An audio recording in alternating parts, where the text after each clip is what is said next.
You just got back from your doctor. They told you that you have vulvodynia. They told you that they don't know why you got it, that they don't know what causes it, and that there is no cure for it. They handed you a prescription for an antidepressant and sent you on your way. When you got into your car, you started crying. You realized that you're destined for a life of painful sex, you're worried your relationships are gonna fall apart, and you just cannot believe that this is happening to you. I am here to tell you that that is absolutely not true. Vulvodynia is a treatable condition, and in today's video, I'm going to go over the causes of vulvodynia, available treatment options for vulvodynia, and what you need to know to get better. I like to think of vulvodynia as a symptom instead of a diagnosis because vulvodynia literally means pain in the vulva. What's more important is why is the pain in the vulva there? The symptoms can feel like burning, itching, rawness. Some people describe it as sandpaper. It can happen upon provocation, such as trying to insert a tampon or trying to have sex, or it can be spontaneous, meaning that women just feel these symptoms at random times, sometimes provoked by sitting or exercise, sometimes just spontaneously. What's important to know is that there's many different causes of vulvodynia. There can be infectious causes, inflammatory causes, surgical insult, and finally hormonal deficiencies caused by things like birth control pills, acne medication, breastfeeding, and in perimenopause and menopause. Regardless of the cause of vulvodynia, 90% of women with vulvar pain symptoms also have pelvic floor dysfunction.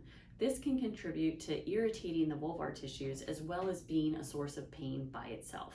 Regardless of the cause of vulvodynia, over 90% of women that have vulvar pain also have pelvic floor dysfunction. The pelvic floor muscles can further irritate the vulvar tissue as well as be a source of pain all by themselves.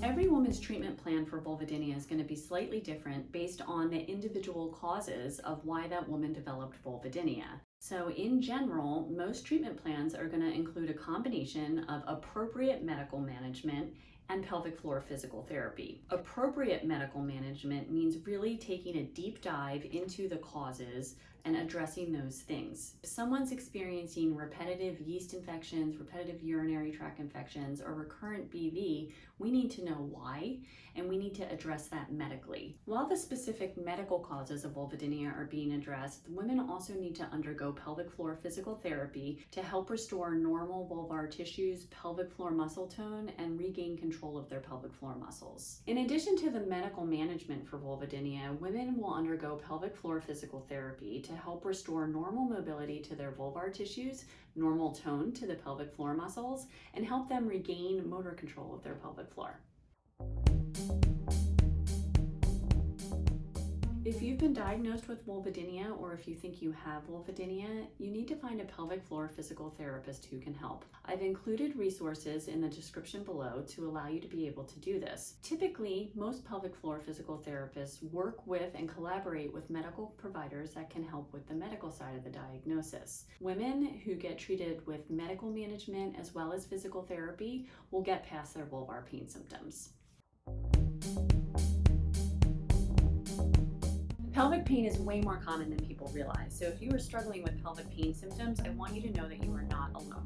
I'm going to be posting these videos as resources, so please feel free to check in or subscribe, and if you have any questions that you would like me to answer, please leave them in the comment section below.